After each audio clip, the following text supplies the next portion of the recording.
Spicing up your vocabulary. Understanding spice blend. Hello, everyone. Welcome to our English language learning series. Today, we're diving into the flavorful world of culinary terms, specifically the phrase, spice blend.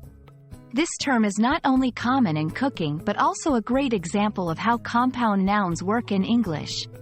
So, let's get started and add some new seasoning to your English vocabulary.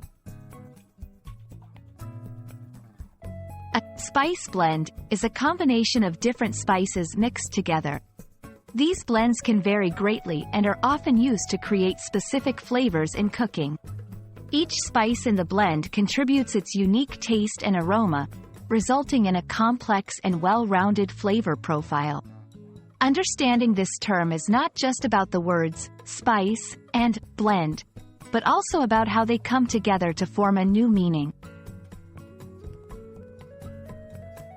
In this section, we'll explore some popular spice blends from around the world. For example, garam masala from India, herbes de Provence from France, and Chinese five-spice. These examples show how spice blends can reflect cultural culinary practices and tastes.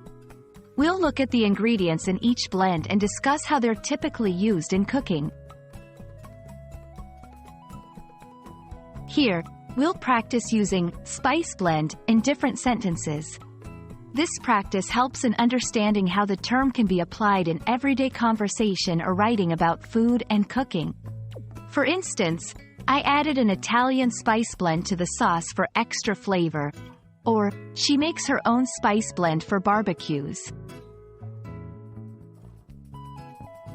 To expand your learning, this section will introduce related culinary terms. Words like seasoning, marinade, and aroma are often used in conjunction with spice blends. Understanding these terms will enrich your vocabulary and comprehension, especially in contexts related to cooking and food.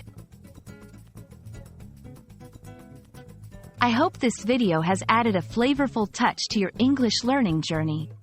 Remember, understanding terms like spice blend enhances not just your vocabulary but also your cultural knowledge. Keep practicing, and soon you'll be spicing up your English conversations effortlessly. Thanks for watching, and see you in our next video.